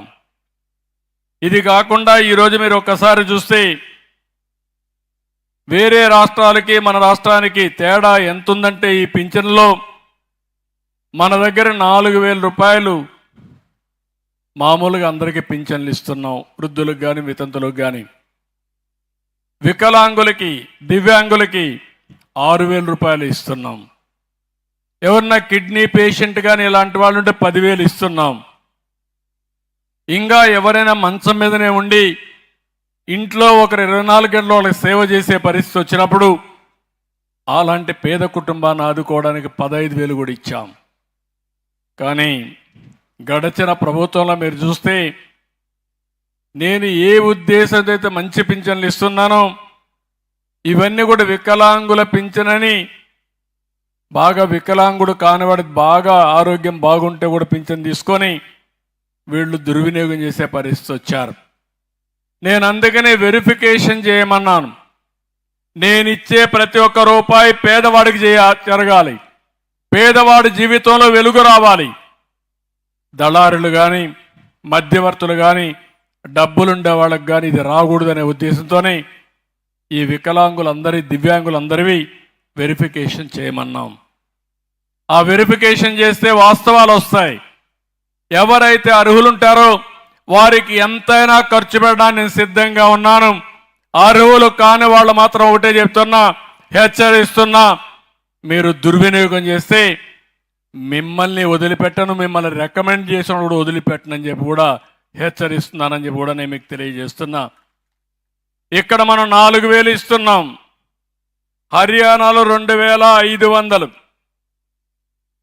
ఇంకో పక్కన తెలంగాణలో కూడా 2,016, కేరళలో 1,600, అన్ని రాష్ట్రాల్లో కూడా మీరు చూస్తే కర్ణాటకలో 600. మీరు అంటున్నారు ఇప్పుడు ఏదో వాగుతా ఉంటారు సూపర్ 6 ఏమైందని. Super 6 super hit. అదే నా పెన్షన్ స్కీమ్. 33,000 కోట్లు ఇస్తున్నా. సవాలు విసురుతున్నా విమర్శించే వాళ్ళందరికీ 4,000 రూపాయలు పింఛనిచ్చే రాష్ట్రం ఏదైనా ఉందంటే సమాధానం చెప్పమని అడుగుతున్నా. దానికి చిరునామా ఒక్క ఆంధ్రప్రదేశే. 27 రాష్ట్రాలున్నాయి, 8 యూనియన్ టెరిటరీస్ ఉన్నాయి. ఎక్కడ కూడా దీనికి దగ్గర కూడా ఎవ్వరూ లేని పరిస్థితి. తమిళనాడు కానీ గుజరాత్ కానీ అలాంటి రాష్ట్రాల్లో కూడా దీంట్లో గుజరాత్ అయితే 750 రూపాయలు ఇస్తున్నారు. మీరు కూడా ప్రజలందరూ ఒకసారి ఆలోచించుకోవాలి. తెలుగుదేశం ప్రభుత్వం ఏ విధంగా పేదల సేవలో పేదల కోసం పనిచేస్తుందో మీరు గుర్తుపెట్టుకోవాల్సిన అవసరం ఉంది. సంవత్సరానికి 32,520 కోట్లు మనం ఖర్చు పెడితే మన తర్వాత తెలంగాణలో 8,179 కోట్లు, కేరళ 7,295 కోట్లు, హర్యానా 7,194 కోట్లు, వెస్ట్ బెంగాల్ 5,400 కోట్లు, మహారాష్ట్ర 3,241 కోట్లే. ఎందుకు నేను ఈ విషయం మీకు చెప్తున్నానంటే ప్రభుత్వం అనేది పేదలకు అండగా ఉండడానికి. అలాంటి పేదల్లో వీళ్ళే నిరుపేదలు. అందుకని ఇది ఒక మహత్తరమైన కార్యక్రమం కింద తీసుకొని 1వ తారీఖు వస్తే బాధ్యత గంట మోగుతుంది అందరికీ. మీరందరూ పేదవాళ్ళ దగ్గరికి వెళ్ళాలి. ఐఏఎస్ ఆఫీసర్ కలెక్టర్గా ఉన్న పేదవాళ్ళ దగ్గర రావాలి. లావు కృష్ణదేవరాయలు ఎంపీగా ఉన్న పేదవాళ్ళ దగ్గర రావాలి. ఎమ్మెల్యే రావాలి, మంత్రి రావాలి. అందరూ కూడా వస్తే వాళ్ళ వాస్తవ పరిస్థితులు అర్థమవుతాయి. వాళ్ళని దృష్టిలో పెట్టుకొని పనిచేయాలనే ఉద్దేశంతోనే ఈ కార్యక్రమానికి శ్రీకారం చుట్టాను. నేను మీ అందరికీ ఒకటే హామీ ఇస్తున్నాను. జీరో పావర్టీ, పేదరికం లేని సమాజం. ఇది నా ఒక్కడే బాధ్యత కాదు. ఈ ఊర్లో మీరున్నారు. కొంతమంది భగవంతుడు కరుణించాడు, డబ్బులు సంపాదించారు. కొంతమంది భగవంతుడు కరుణించలేదు, పేదరికంలో ఉన్నారు. ఆ పేదరికంలో ఉండే వాళ్ళని మనతో సమానంగా మనుషులుగా తయారు చేయడం, జీవన ప్రమాణాలు పెంచడం మన బాధ్యత. అందుకే నేను కొత్తగా ఓ ప్రోగ్రాం తీసుకొచ్చాను, P4 అని. ఈరోజు మీరు చూస్తే భారతదేశంలో సంపద వచ్చింది. సంపద రావడానికి ఆర్థిక సంస్కరణలు కారణం. ఆ ఆర్థిక సంస్కరణలో భాగంగా PPP మోడల్ అంటే పబ్లిక్ ప్రైవేట్ పార్ట్నర్షిప్. అంటే గవర్నమెంటు ప్రైవేటు వ్యక్తుల మధ్య అవగాహన చేసుకుని తద్వారా రోడ్లు వేయడం, దాంట్లో వచ్చే ఆదాయాన్ని అప్పులు కట్టి మెరుగైన రోడ్డు వ్యవస్థ ఏర్పాటు చేయడం. కరెంటు విషయాల్లో వచ్చాయి, స్కూల్స్ కాలేజీలు వచ్చాయి, లేకపోతే టెలికమ్యూనికేషన్ సెక్టర్లో వచ్చాయి, పోర్టులో వచ్చాయి. దీనివల్ల సంపద సృష్టించబడింది, పేదవాడి పైన భారం తగ్గించబడింది. ఇప్పుడు ఒక రోడ్డు ఉంది, కారు ఉండే వాళ్ళు డబ్బులు కడతారు తప్ప ట్రాక్టర్ వేసుకొని పోతే డబ్బులు కట్టక్కర్లా, ఆటోకి కట్టక్కర్లా, స్కూటర్కి కట్టే పనిలో నడిచిపోతే కట్టాల్సిన పని లేదు. ఇలాంటి వ్యవస్థల్లో మార్పులు వచ్చాయి. ఆ వ్యవస్థల్లో మార్పుల వల్ల సంపద వచ్చింది, ఆదాయం పెరిగింది. ఆ ఆదాయాన్ని మళ్ళా పేదవాళ్లకు పింఛన్లు ఇవ్వడానికి, పేదరిక నిర్మూలనకు ఉపయోగించే పరిస్థితి వచ్చింది. ఇప్పుడు నేను ఆలోచించే స్కీము, డబ్బులుండే ప్రతి ఒక్కరు కూడా డబ్బులు లేని వాళ్ళకి సహాయం చేసే కార్యక్రమం. ఒకప్పుడు జన్మభూమి పెట్టా, ఇప్పుడు P4 పెట్టా. నేను ఒకటే ఆలోచిస్తున్నా, ప్రభుత్వం ఎంత డబ్బులు సంపాదిస్తే అంత డబ్బులు పేదవాళ్ళని పైకి తీసుకురావడానికి ఖర్చు పెడతాం. ఇప్పుడు ఆ అమ్మాయిని చూశారు, ఒక ముస్లిం మహిళ. కూతుర్ని చదివిస్తే నా కూతురు బాగుపడిపోతే ఆ అమ్మాయి కూడా పేదరికం నుంచి బయట వస్తుందని ఆనందపడుతుంది. ఇంకొక అమ్మాయిని చూసి, ఒక ఎస్సీ అమ్మాయి, ఆ తల్లి ఆరాటం కూతుర్ని చదివించి ఒక డాక్టర్ను చేస్తే డాక్టర్ అయిన తర్వాత ఆ కూతురిని నన్ను చూసుకుంటుందని ఆశపడతా ఉంది. అలాంటి చేసే బాధ్యత మన పైనుంది. నా జీవిత ఆశయం పేదరికం లేని సమాజం, జీరో పావర్టీ అని చెప్పి కూడా నేను మీకు తెలియజేసుకుంటున్నా. అందుకనే ఓసారి ఇప్పుడు నేను ఇచ్చిన హామీలన్నీ కూడా మా కలెక్టర్కి చెప్తున్నా. నేను ఒక్కసారి చెప్పిన తర్వాత 100% అమలు జరిగి తీరాలి. మళ్ళా మీనమేషాలు లేదు. ఎట్టి పరిస్థితుల్లో చేయమని కూడా ఆదేశాలు చాలా స్పష్టంగా ఇస్తున్నా. జూలై 1వ తారీఖున మంగళగిరిలో పెనుమాకలో పాముల నాయక్ ఇల్లు చూశా. పింఛనిస్తాను ఇల్లు చూస్తే చాలా అధ్వానంగా ఉంది. ఆ రోజే కలెక్టర్కి ఆదేశాలు ఇచ్చాను, ఆ ఇల్లు పూర్తి చేయమని. 6 నెలలు కాలేదు, ఇల్లు పూర్తి చేసి తాళం ఆ కుటుంబ సభ్యులకు ఇచ్చారు. నేను గర్వపడుతున్నా, నేను చెప్పిన పని నిలబెట్టుకుని ముందుకు పోయామని. ఈరోజు సూపర్ 6 కింద దగ్గర దగ్గర 91 లక్షల గ్యాస్ సిలిండర్లు ఇప్పటికే బుక్ చేసుకున్నారు. చాలా సంతోషం. మీరు డబ్బులు కూడా కట్టకుండా ఇవ్వాలనుకుంటున్నాను, కానీ కేంద్రం ఒప్పుకోలేదు. అందుకే 48 గంటల్లో మీరు డబ్బులు కట్టి మీరు గ్యాస్ తీసుకున్న వెంటనే 48 గంటల్లో మీ అకౌంట్లో మీరు ఖర్చు పెట్టిన డబ్బులు మీ అకౌంట్లో వేసే బాధ్యత నాది అని మరొక్కసారి మీ అందరికీ హామీ ఇస్తున్నా. ఈరోజు ఇదే కాకుండా నేను ఒకటే ఆలోచిస్తున్నాను. ఈరోజు మీరు ఒకసారి చూస్తే 6 నెలలు అయింది తెలుగుదేశం పార్టీ అధికారంలోకి వచ్చి, ఎన్డీఏ కూటమి అధికారంలోకి వచ్చి. ఎన్డీఏ కూటమి 6 నెలల్లో ఏం జరిగిందని మీరు ఒక్కసారి ఆలోచిస్తే, 4,000 రూపాయలు పింఛను ఇచ్చాం. మేము జూన్లో అధికారంలోకి వచ్చాం. ఏప్రిల్ నుంచే పింఛనిచ్చి పేదవాళ్ళని ఆదుకున్న ప్రభుత్వం ఈ ఎన్డీఏ ప్రభుత్వం అని చెప్పి కూడా నేను మీకు తెలియజేస్తున్నా. అన్నా క్యాంటీన్, పేదవాళ్ళకు ఉచితంగా భోజనం పెట్టే కార్యక్రమం. 5 రూపాయలకే బ్రేక్ఫాస్ట్, మధ్యాహ్నం లంచ్ కూడా 5, రాత్రి కూడా 5 రూపాయలకే. ఒక అన్నా క్యాంటీన్ ఉంటే వీళ్ళకి ఇచ్చే 4,000 రూపాయలు అన్నా క్యాంటీన్కి అయ్యే ఖర్చు 500 రూపాయలు.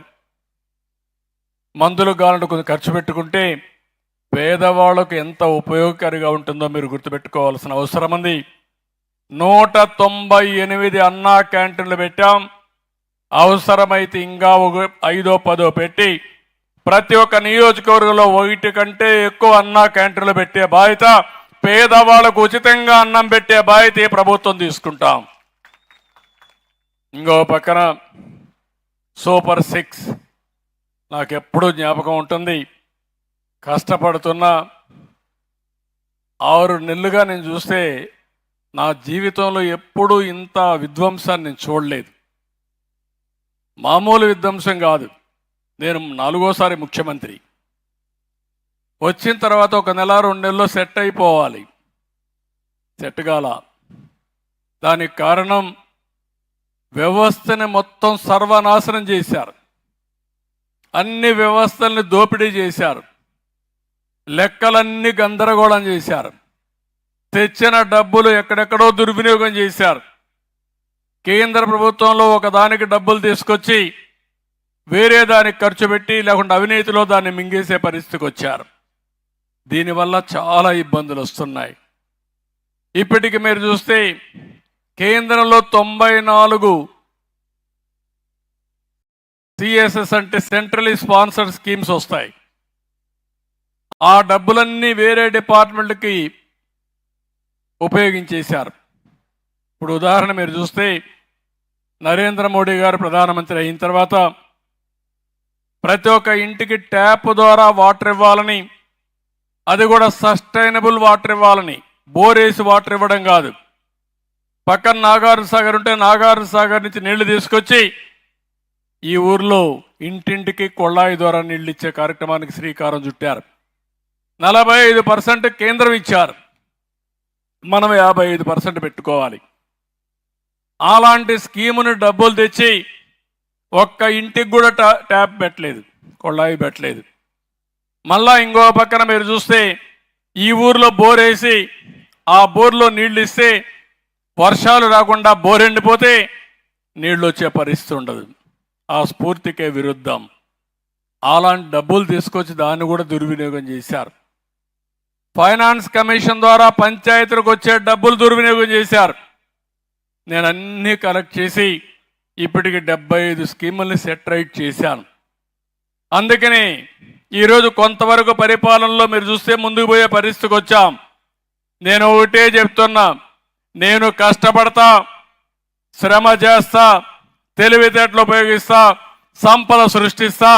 ఆ సంపద ఈ పేదవాళ్ళకే అందుబాటులోకి తెస్తానని మరొక్కసారి మీ అందరికీ హామీ ఇస్తున్నా. అయితే సంపదను సృష్టిస్తానే ఉండాలి. మీరు కొంతమంది అంటారు వచ్చిన డబ్బులు నాకు ఇచ్చకూడదు అంటారు. ఇచ్చేస్తాను. ఇచ్చేసిన తర్వాత రేపు మళ్ళా డబ్బులే రాదు. ఈరోజు ఒక రోడ్డు వేయకపోతే రవాణా సౌకర్యాలు ఉండవు. మీరు చూశారు 5 ఏళ్లలో ఎక్కడన్నా రోడ్డు కనపడిందా మీకు అని అడుగుతున్న అన్ని గోతులే. ఇప్పుడు నేను వస్తానే పార్ట్ హోల్స్ ఫ్రీ రోడ్లు, గోతులన్నీ పూడ్చే కార్యక్రమానికి శ్రీకారం చుట్టా. ఇప్పటికే మీరు చూస్తే దగ్గర దగ్గర 850 కోట్ల రూపాయలు శాంక్షన్ చేసి పరిగెత్తిస్తున్నాం. సంక్రాంతికి టార్గెట్ పెట్టాను. ఒక నెల 2 అటు ఇటు పూర్తిగా మళ్ళీ గుంతలు లేని రోడ్లు ఏర్పాటు చేసే బాధ్యత మాదని మీకు అందరికీ మరొకసారి హామీ ఇస్తున్నా. అదే కాకుండా ఇంకొక పక్కన మీరు చూస్తే మేము వస్తానే చెత్త పన్ను తీసేసాం. చెత్త మీద పన్నేసి 83 లక్షల మెట్రిక్ టన్నులు పట్టణాల్లో చెత్తంతా పేరకపోయే పరిస్థితి వచ్చింది. అవంతా కూడా తీస్తున్నాం. మత్స్యకారులు ఉపాధి దెబ్బతీసే 217 జీవో రద్దు చేశాం. స్వర్ణకారులకు కార్పొరేషన్ ఏర్పాటు చేశాం. గీత కార్మికులకు నేను చెప్పిన దాని ప్రకారం 10% మద్యం షాపుల్లో వాళ్ళకి కేటాయించాం. అర్చకుల జీతాలు 15,000 పెంచాం 10,000 నుంచి. దేవాలయాల్లో నాయీ బ్రాహ్మణుల వేతనాలు 15,000 నుంచి 25,000 పెంచాం. చిన్న చిన్న దేవాలయాల్లో దీపారాధన కూడా బాధలుంటే దీప నైవేద్యం కోసం 10,000 రూపాయలు ఇచ్చే కార్యక్రమానికి శ్రీకారం చుట్టాం. వేద విద్యార్థులకు 3,000 రూపాయలు నిరుద్యోగ భృతి ఇస్తున్నాం. చేనేత కార్మికులకు జీఎస్టీ ఎత్తేసాం. గృహ నిర్మాణానికి అదనంగా 50,000 రూపాయలు ఆర్థిక సహాయం చేశాం. గత పాలకులు మీరు చూస్తే కడాన మీరు ధాన్యం పండిస్తే ఆ ధాన్యాన్ని కొనుగోలు చేసి 6 నెలలు సంవత్సరం ఇచ్చేవాళ్ళు కాదు. 1,674 కోట్ల రూపాయలు అప్పు పెట్టి వెళ్ళిపోయారు. ఆ అప్పు కట్టి ఈరోజు 48 గంటల్లో మీకు డబ్బులు మీ అకౌంట్లో వేసే బాధ్యత నేను తీసుకున్నా. అవసరమైతే రైస్ మిల్లు వేసిన వెంటనే మీరు ఇంటికి పోకుండా నేరుగా బ్యాంకుకు పోయి మీరు డబ్బులు తీసుకునే విధంగా ఏర్పాటు చేస్తున్నాను. అంటే నేను ఒకటే ఆలోచిస్తున్నాను, టెక్నాలజీ ఉపయోగించుకుందాం, మీలో కూడా చైతన్యం తీసుకొస్తాం. ఎక్కడికక్కడ సమర్థవంతమైన పాలన ద్వారా మీరు ఎవ్వరు కూడా ఇబ్బంది పడకుండా సుపరిపాలనతో ఇలాంటి కార్యక్రమాలు చేయాలని చెప్పి ఆలోచిస్తున్నాం. ఇప్పుడే కృష్ణదేవరాయలు గారు చెప్పినట్టు మళ్ళీ డ్రిప్ ఇరిగేషన్ కానీ, ఇంకో పక్కన మైక్రో ఇరిగేషన్ కానీ, ఇంకో పక్క ఆధునికమైన పనిముట్లు ట్రాక్టర్స్ కానీ ఇవన్నీ ఏవైతే ఉన్నాయో అవన్నీ కూడా ఇంట్రడ్యూస్ చేస్తాం. మోడర్నైజేషన్ అగ్రికల్చర్లో తీసుకొస్తాం. కడాన డ్రోన్స్ ద్వారా వ్యవసాయానికి కూడా శ్రీకారం చుడుతున్నాం. మీరు రాబోయే రోజుల్లో ఎక్కువ రైతులు కష్టపడాల్సిన పని లేదు, తెలివిగా కష్టపడాలి. హార్డ్ వర్క్ కాదు కావాల్సింది, స్మార్ట్ వర్క్ చేయాలి. ఇంతవరకు మీ పొలంలో తెగులుందంటే మీరు మామూలుగా చూసి లేకుంటే మీ మందుల షాప్ కూడా చెప్తే చేసేవాళ్ళు. అట్లా కాకుండా మీ ఫోన్లోనే మీ పొలంలో తెగులుందా లేదో చూసి తెగులుగాని ఉందని మీకు అనుమానం వస్తే డ్రోన్ రమ్మంటే ఎక్కడ తెగులుందో అక్కడే మందు కొట్టే ఏర్పాట్లు చేసే విధంగా ఈ ప్రభుత్వం శ్రీకారం చుడుతున్నాం. నేను ఒకటే ఆలోచిస్తున్నాను, వ్యవసాయంలో ఖర్చు తగ్గాలి, ఆదాయం పెరగాలి. ఈ రాష్ట్రంలో మీరు చూస్తే అందరికంటే ఎక్కువ అప్పుల్లో ఉండేది రాష్ట్ర రైతాంగం. దేశంలోనే రైతులు ఎక్కువ అప్పుల్లో ఉన్నారు. దాన్ని కూడా తగ్గించాల్సిన అవసరం ఉంది. దానికి కూడా ఒక ప్రత్యేకమైన కార్యక్రమం చేస్తామని చెప్పి కూడా నేను మీకు తెలియజేస్తున్నా. అమరావతిని మీరు చూశారు, మొత్తం ఇష్టానుసారంగా చేస్తే 15,000 కోట్ల రూపాయలు గవర్నమెంట్ ఆఫ్ ఇండియా ఇచ్చారు. ఇంకో పక్కన బయట నుంచి తీసుకొచ్చాం. మళ్ళీ మనందరి రాజధాని ఒకే రాజధాని, అదే అమరావతిని పట్టాలెక్కించిన ఘనత ఎన్డీఏ ప్రభుత్వాన్ని. 3 రాజధానులు అన్నారు, 3 ముక్కలాటాడారు. 5 సంవత్సరాలు సమయాన్ని నాశనం చేశారు. కడాన రాజధాని లేకుండా రాష్ట్రాన్ని అనాథ చేసే పరిస్థితికి వచ్చారు. ఇప్పుడు అవన్నీ అధిగమించాం, ముందుకు పోయే పరిస్థితికి వచ్చాం.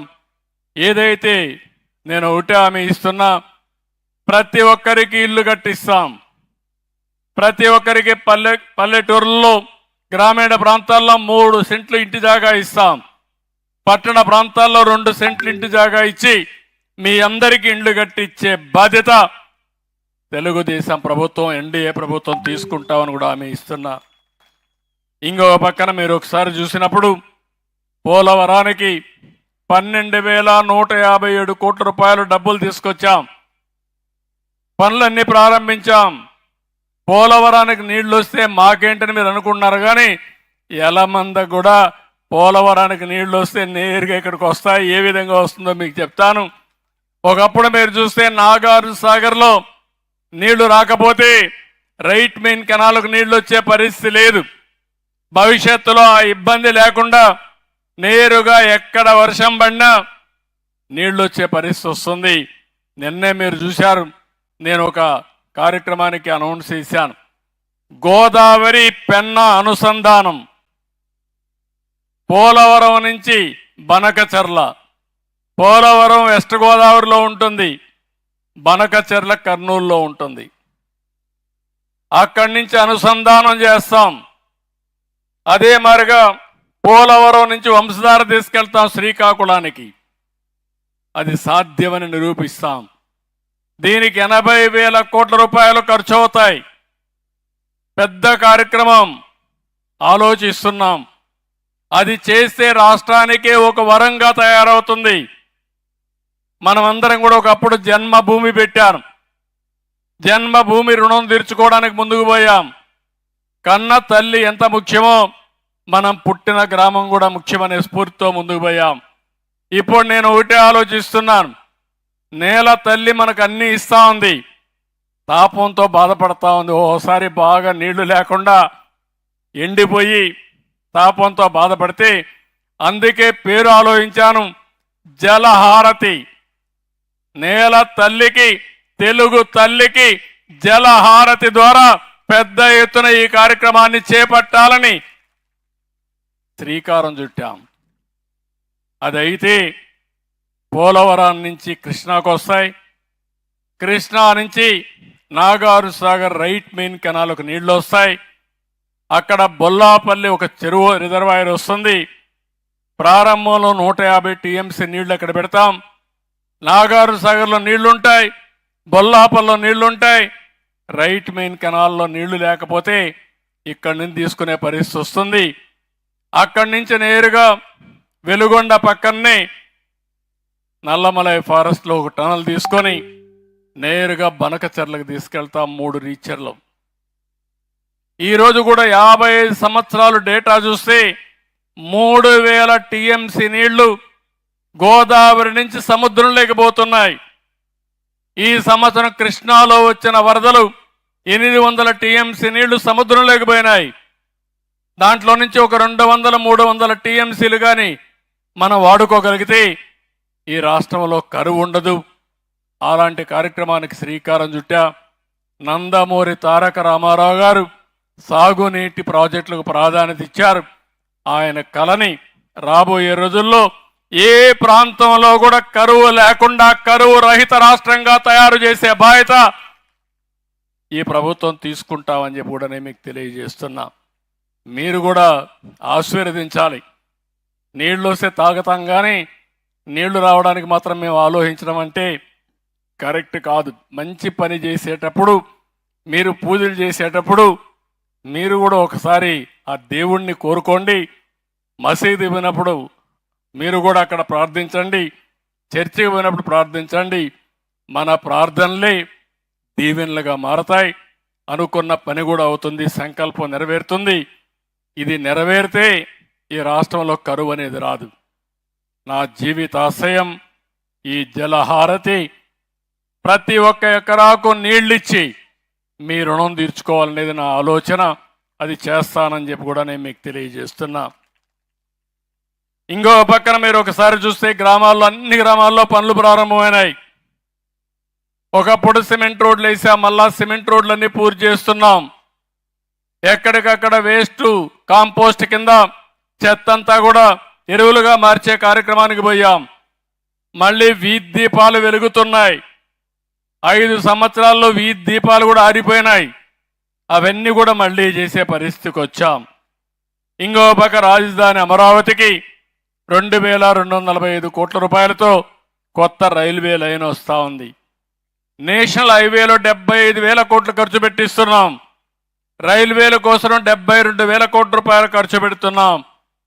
నేను ఒకటే ఆలోచిస్తున్నా, ఈరోజు ఈ ఊరికి వచ్చినప్పుడు పిల్లలను చూశాను. చిన్న పిల్లల దగ్గర నుంచి నేను వస్తే జైలు కొట్టే పరిస్థితికి వచ్చారు. పిల్లలందరూ ముందుకు వచ్చారు.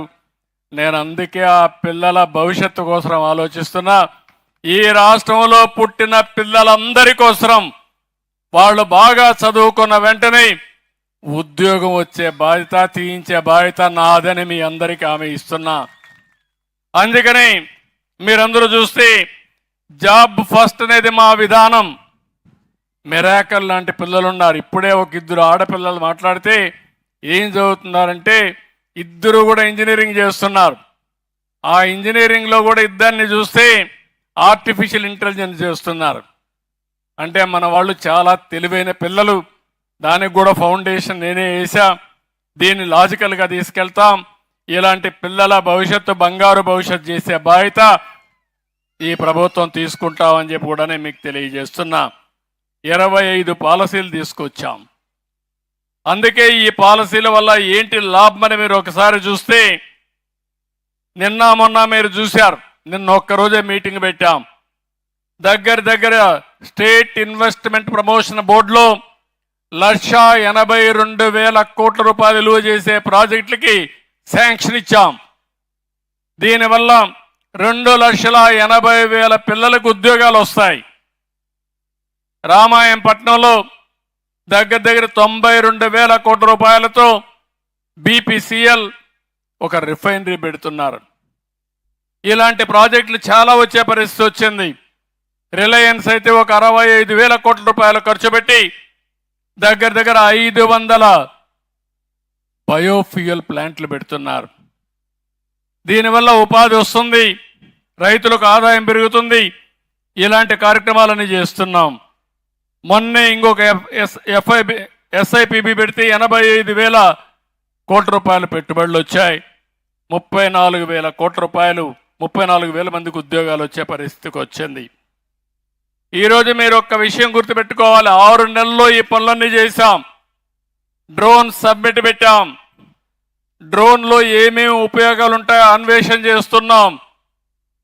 రేపు రాబోయే రోజుల్లో డ్రోన్ వల్ల చాలా ప్రయోజనాలు వచ్చే పరిస్థితి వస్తుంది. వ్యవసాయాన్ని ఆధునీకరణ చేయడంలో డ్రోన్స్ పనిచేస్తాయి. ఒక వ్యవసాయమే కాదు, అన్ని రంగాల్లో పెను మార్పులు వస్తాయి. అలాంటి కార్యక్రమాలకు ముందుకు పోయాం. ఎప్పటి నుంచో పెండింగ్ ఉండే విశాఖపట్నం రైల్వే లైన్ కూడా క్లియర్ చేశాం. ఇంకో పక్క ఎయిర్పోర్ట్లు కానీ పోర్ట్లు కానీ గ్రీన్ ఎనర్జీ కూడా ముందుకు పోయాం. ఇప్పటికి మీరు చూస్తే 2 లక్షల కోట్ల రూపాయలు పెట్టుబడులు పెట్టడానికి గ్రీన్ ఎనర్జీ కూడా ముందుకు వచ్చారు. ఇదే కాదు, ఇంకో పక్క మిత్తలైతే స్టీల్ ప్లాంట్ పెట్టడానికి దగ్గర నక్కపల్లి దగ్గర అనకాపల్లి జిల్లాలో 1 లక్ష కోట్ల నుంచి 2 లక్షల కోట్లు పెడతామని ముందుకు వచ్చారు. ఇవన్నీ కూడా వస్తున్నాయంటే ఒక నమ్మకం, ఒక విశ్వసనీయత, చెప్పింది చేస్తారని నమ్మకం ఉంటేనే బయట వాళ్ళు వస్తారు. అదే వైఎస్ఆర్ కాంగ్రెస్ పార్టీ పాలనలో మీరు చూస్తే ఇండస్ట్రీస్ పారిపోయినాయి. ఒక్క ఇండస్ట్రీ రాలా. పరిశ్రమ రాకపోతే మన పిల్లలకు ఉద్యోగాలు ఏ విధంగా వస్తాయని అడుగుతున్నా. పరిశ్రమలు రాకపోతే ఆదాయం ఎట్లా పెరుగుతుందని అడుగుతున్నా. అందుకనే ఆ రోజు ఆదాయం పెరగలేదు, అందుకే అప్పులు చేశారు. రాష్ట్రాన్ని అప్పుల ఉబిలో నెట్టేసే పరిస్థితికి వచ్చారు. ఈరోజు అవన్నీ కూడా ఇచ్చేసి మళ్ళీ ఏ విధంగా సంపద సృష్టించాలి, ఆదాయాన్ని పెంచాలి, మన పిల్లలకు ఉద్యోగాలు ఇవ్వాలని ముందుకు పోతున్నాం. ఒకప్పుడు 1వ తారీఖు వస్తే ఉద్యోగస్తులకు జీతాలు లేవు. ఇప్పుడు ఏ బాధ లేదు. మీరు ఎక్కడున్నా మిమ్మల్ని ఎత్తుక్కుంటూ మీ అకౌంట్లో 1వ తారీఖున మీ జీతాలన్నీ చెల్లించే బాధ్యత ఈ ప్రభుత్వాన్ని చెప్పి కూడా నేను మీకు తెలియజేస్తున్నా. తొందరలోనే మెగా డిఎస్సి పెడుతున్నాం. వాళ్ళే అడిగారు ప్రిపరేషన్ కావాలని.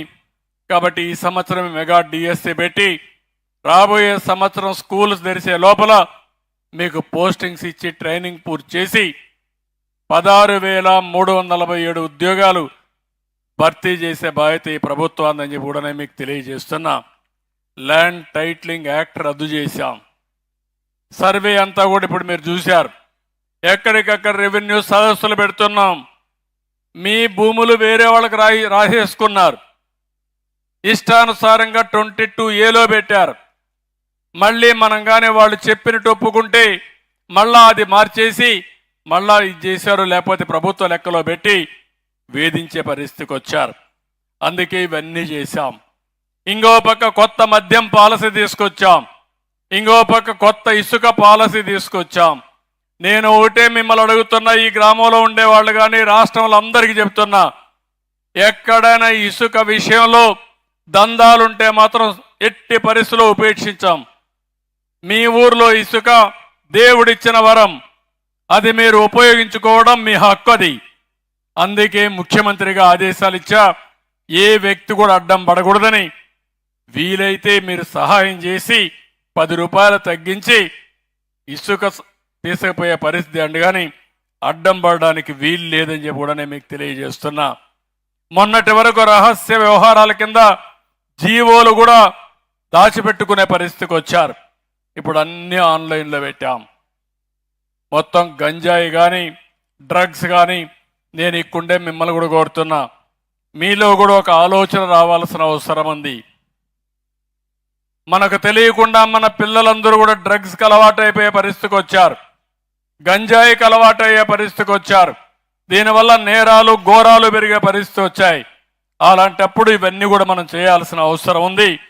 ఇది కాకుండా ఇంకో పక్కన మీరు చూస్తే మొన్నే ఎడ్యుకేషన్ మినిస్టర్ గారి ఆధ్వర్యంలో మెగా పేరెంట్ టీచర్స్ మీటింగ్ పెట్టి పిల్లల చదువుల పైన కూడా శ్రద్ధ చేసే పరిస్థితికి వచ్చాం. పేద పిల్లలు గవర్నమెంట్ స్కూల్లో ఉంటారు, వాళ్ళకి ఏం చేయాలో చేస్తామని చెప్పి కూడా నేను మీకు తెలియజేస్తున్నాను. నూతన వక్ఫ్ బోర్డు ఏర్పాటు చేయడం, ఇమాములకి మౌజములకి గౌరవ వేతనాలు ఇవ్వడం, ఫాదర్స్కి పాస్టర్స్కి కూడా గౌరవ వేతనాలు ఇవ్వడం, ఇలాంటివన్నీ చేసి రేపో ఎల్లుండో మీ అందరికీ ఆమె ఇస్తున్నా. వాట్సాప్ గవర్నెన్స్ కూడా తీసుకొస్తున్నాను. అంటే వాట్సాప్ గవర్నెన్స్ అంటే మీ సెల్ ఫోన్లోనే మీకు ఏ పని కావాలన్నా అయిపోయేట్టుగా సెల్ ఫోన్ ద్వారా 150 సేవలు అందించే కార్యక్రమానికి శ్రీకారం చుడుతున్నాం. ఆఫీసులకు పోయే పనే లేదు. దర్జాగా మీ ఇంట్లో మీరు కూర్చొని మీ నేటివిటీ సర్టిఫికేట్ కావాలన్నా, క్యాస్ట్ సర్టిఫికేట్ కావాలన్నా, మార్కులు కావాలన్నా అన్నీ కూడా డౌన్లోడ్ చేసుకోవచ్చు. ఆటోమేటిక్గా మీరు పెట్టేస్తే మీకే నేరుగా వచ్చే పరిస్థితి తీసుకొస్తున్నాం. 150 సర్వీసులతో ప్రారంభించి అన్ని సర్వీసులు కూడా ఇవ్వడానికి ముందుకు పోతున్నాం. ఇంకా అవసరమైతే మీకు తెలియకపోతే మీరు మామూలుగా మాటల్లో కూడా చెప్తే దాన్ని కూడా నేను ఏ ద్వారా ట్రాన్స్లేట్ చేపించి మీరు ఏ పనున్నా మళ్ళా మీకు సమాధానం చెప్పే పరిస్థితిలో నేను తీసుకొస్తాను. మీ ఫ్రెండే, మీ ఫోనే మీకు ఫ్రెండ్గా ఉంటాడు. మీకు తెలియదని కూడా అవసరం లేదు. ఊరికే ఒక ఐకాన్ నొక్కి మీకేం కావాలో చెప్తే మళ్ళా ఆ పని అయిపోయి మీకు చెప్పే పరిస్థితి తీసుకొస్తాం. అది కూడా ఎక్కువ దూరం లేదు, అది కూడా సాధ్యం అని చెప్పి కూడా నేను మీకు తెలియజేస్తున్నా. ఇలాంటి కార్యక్రమాలన్నీ మనం చేసి రాబోయే రోజుల్లో ఏ విధంగా ముందుకు పోవాలో దానికి ముందుకు పోతున్నాం. నేను ఒకటే మిమ్మల్ని అందరినీ ఒకటే కోరుతున్నా. ఈరోజు ఈ గ్రామానికి వచ్చినప్పుడు కానీ ఈ నియోజకవర్గానికి వచ్చినప్పుడు కానీ కొన్ని విషయాలు కోరారు. కృష్ణదేవరాయలు గారు ఉండి వడిక పొడిసల ఇది ఒక 14 కోట్ల రూపాయలు ఇస్తే ఇమ్మీడియట్గా వర్క్ స్టార్ట్ చేస్తామని, తప్పకుండా దీన్ని ప్రారంభించడమే కాకుండా ఈ పల్నాడు ప్రాంతానికి ఇది ఒక వరం, దీన్ని చేయాల్సిన అవసరం ఉంది. ఇది కూడా పూర్తి చేస్తాం. రెండోది ఇంటింటికి నీళ్లు ఇవ్వడం, అది కూడా ట్యాప్ ద్వారా ఇవ్వడం. దీనికి వాటర్ గ్రిడ్ ఉంది. ఈ వాటర్ గ్రిడ్ని అనుసంధానం చేసి మొత్తం ఈ ప్రాంతానికి అందరికీ నీళ్ళు ఇచ్చే కార్యక్రమానికి శ్రీకారం చుడతాం. ఇంకో పక్కన తైవాన్ స్ప్రేయర్స్ కానీ ట్రాక్టర్స్ కానీ అదే మరి టార్బాలిన్ పట్టాలు కానీ ఇవన్నీ ఏమున్నాయి ఇవన్నీ ఇస్తాం. అదే మరి లెదర్ పార్క్ అన్నారు, అది కూడా నాకు ఏ బాధ లేదు. పల్నాడులో హింస పోవాలి, అభివృద్ధి రావాలి, ఉపాధి రావాలి, సంపద సృష్టించాలి. నేను రాయలసీమలో ఫ్యాక్షన్స్ నిర్మోహమాటంగా అణిచివేశాను, కానీ పల్నాడులో మాత్రం ఇటీవల కాలంలో మీరు చూశారు ఎంత ధైర్యం అంటే, నాలాంటి వాడు కూడా మాచర్లకు రాలేకపోయామంటే ఎంత దుర్మార్గులో, ఎంత రాక్షసులో, ఎంత అజమో దీన్ని బట్టి మీకు అర్థమవుతుంది. నేను మంచికి మంచిగా ఉంటాను తప్ప ఒకవేళ దారి తప్పిన వాళ్ళకు మాత్రం వాళ్ళందరి పట్ల మాత్రం చండ శాసనుడుగా ఉండి తాట తీస్తానని చెప్పి కూడా నేను మీకు తెలియజేస్తున్నా. పద్ధతి ప్రకారం ఉండండి. కానీ నేను ఇటీవల కాలంలో మీరు చూస్తే ఆడపిల్లల పైన సోషల్ మీడియాలో అసభ్యంగా పెడతారు, నాయకుల పైన పెడతారు, నాయకుల కుటుంబాల పైన పెడతారు. మాట్లాడితే ఇష్టానుసారంగా మాట్లాడతారు. ఏం పెడితే ఏం చేస్తారంటారు. అదే చెప్పా, పెడితే తాట తీస్తాం. సభ్యత ఉండాలి, మీకు పద్ధతి ఉండాలి. సోషల్ మీడియా అనేది మీరు ఉపయోగించండి. దేనికి ఉపయోగిస్తారు? వేరే వాళ్ళ క్యారెక్టర్ అసాసినేషన్ కాదు, వాళ్ళందరినీ బాధ పెట్టడానికి కాదు, లేకపోతే వాళ్ళని అవమానం చేసి ఆ ఫోటోలు చూడలేక బయట రాకుండా బాధపడే పరిస్థితి తీసుకొస్తున్నారు. మంచికి ఉపయోగించండి, చేత కాకపోతే ఇంట్లో పడుకోమని కూడా హెచ్చరిస్తున్నా. దీనికి కూడా గట్టిగా ఉంటాం. ఈ లెదర్ పార్క్ కూడా ఏ విధంగా చేయాలనో ఎంపీ ఎమ్మెల్యే వీళ్ళందరూ వర్కౌట్ చేస్తే చేయడానికి ముందుకు పోతాం. పిడుగు రాళ్ళ కూడా మెడికల్ కాలేజీ ఈ సంవత్సరం ఇవ్వాలనుకున్నాం, కానీ కొన్ని పరిస్థితులు ఉన్నాయి. కనీసం రాబోయే సంవత్సరంలో తప్పకుండా మెడికల్ కాలేజీ ప్రారంభించడానికి అన్ని చర్యలు తీసుకుంటామని చెప్పి కూడా హామీ ఇస్తూ, ఇదే కాకుండా ఈరోజు ఇంకా ఈ గ్రామం ప్రొఫైల్ కూడా నేను చూశాను. మంచి గ్రామం ఇది. ఈ గ్రామాన్ని బాగా అభివృద్ధి చేసే బాధ్యత మీరు తీసుకోండి. రాష్ట్రాన్ని అభివృద్ధి చేసే బాధ్యత మాది.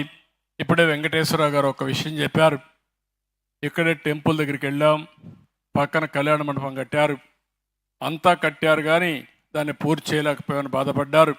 దానికి ఎంత డబ్బులు అవుతుందో ఎస్టిమేట్ తయారు చేసి తొందరలోనే ఆ కళ్యాణ మండపాన్ని పూర్తి చేసి ఆ తర్వాత మీరు మీటింగ్లు పెట్టుకొని, పెళ్ళిళ్ళే కాకుండా మీటింగ్లు కూడా పెట్టుకొని గ్రామాన్ని ఏ విధంగా అభివృద్ధి చేస్తారో ప్రణాళికలు తయారు చేయండి. ఈ ఊర్లో నేను చూశాను, ఏవైతే ఇవన్నీ కూడా దాన్ని ఏమంటారు, పట్టాలు, గోనె సంచుల్ని కుట్టేదానికి ఒక కుటీర పరిశ్రమ మారిగా తయారైంది. కొంతమంది ఒక 10-15 మందికి పని కల్పించే పరిస్థితి వచ్చారు ఒకే ప్లేస్లో. కొంతమంది ఇంటి దగ్గర కుట్టే పరిస్థితికి వచ్చారు. ఇక్కడ తయారు చేసిన గోనె సంచులన్నీ వేరే రాష్ట్రాలకు వేరే ప్రాంతాలకు మనకు పంపించే పరిస్థితికి వచ్చారు. రోజుకు ఒక 500 నుంచి 1000 రూపాయలు సంపాదించే పరిస్థితి కూడా వచ్చారు. ఇలాంటి ఆలోచనలతో మీ ఆదాయం ఇంకా ఎట్లా పెరగాలి, ఖర్చు ఎట్లా తగ్గించాలి, అవన్నీ కూడా నేను ఆలోచిస్తాను. ఇక్కడ ఈ ఊర్లో చూస్తే చాలా సంతోషం అనిపిస్తుంది. బాగా చదువుకున్న వాళ్ళు ఉన్నారు. మామూలుగా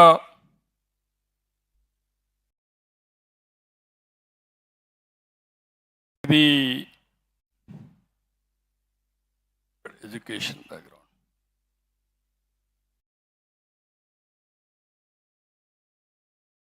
మొత్తం కలిసి ఈ ఊర్లో 2373 మంది లిటరేట్స్ ఉన్నారు.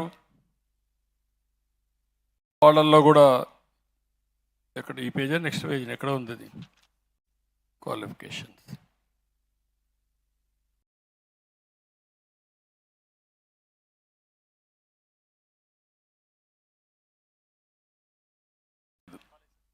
కాదు, ఎడ్యుకేషన్ డీటెయిల్స్ అట్ట కాదు, ఎడ్యుకేషన్ డీటెయిల్స్ ఎక్కడో చూశాను. కొంతమంది ఇంజనీర్స్ కానీ వీళ్ళంతా కూడా ఎక్కువ ఉన్నారు ఈ ఊర్లో. పంటలైతే కాటన్ ఎక్కువ వేస్తున్నారు. రెండోది మిరప ఎక్కువ వేస్తున్నారు. మూడోది రెడ్ గ్రామ్ ఒకటి, ప్యాడీ కూడా తక్కువ వేస్తున్నారు, బెంగాల్ గ్రామ్ వేస్తున్నారు. ఇంకొక పక్కన paddy, maize, red gram, chilli, cotton ఇవే ఎక్కువ వేస్తున్నారు. అంటే వాణిజ్య పంటలు ఎక్కువ వేసే గ్రామం ఈ గ్రామం. అందుకే ఊర్లో కూడా మిమ్మల్ని చూసే డైనమిజం ఎక్కువగా ఉంది. చాలా హుషారుగా ఉన్నారు. కాదు, ఈ డీటెయిల్స్ కాదు. ఓకే, ఏంటమ్మా ఫోటో ఆ తల్లి మీరంతా కాబట్టి రండి మారాని. బుడగ జంగాల విషయం నా దృష్టిలో ఉంది. తప్పకుండా బుడగ జంగాలది కూడా నేను మాట్లాడతాను తమ్ముడు, తప్పకుండా చేపిస్తాం. నా దృష్టిలో ఉంది. కాబట్టి ఇప్పుడు నేను చెప్పినంత మీకు అర్థమైందా? ఏంటమ్మా ఆడబిడ్డలు? ఓకే, అందరికీ మనస్ఫూర్తిగా అభినందనలు. నేను ఏదైతే ఈరోజు చెప్పానో మీ గ్రామాన్ని అన్ని విధాలా అభివృద్ధి చేసే బాధ్యత నేను తీసుకుంటా. ఎందుకంటే ఈ గ్రామం ఎప్పుడు కూడా తెలుగుదేశం పార్టీ గ్రామం. ఎప్పుడు కూడా మీరు అభిమానించారు, అన్ని ఎలక్షన్లు గెలిపించారు. మిమ్మల్ని తప్పకుండా అభివృద్ధి చేస్తామని, అన్ని సమస్యలు పరిష్కారం చేస్తాను హామీ ఇస్తూ మరొకసారి అందరికీ పేరు పేరున నమస్కారాలు తెలియజేసుకుంటూ సెలవు తీసుకుంటున్నా. జై హింద్. రమ. గౌరవ రాష్ట్ర ముఖ్యమంత్రి గారికి హృదయపూర్వక ధన్యవాదాలు.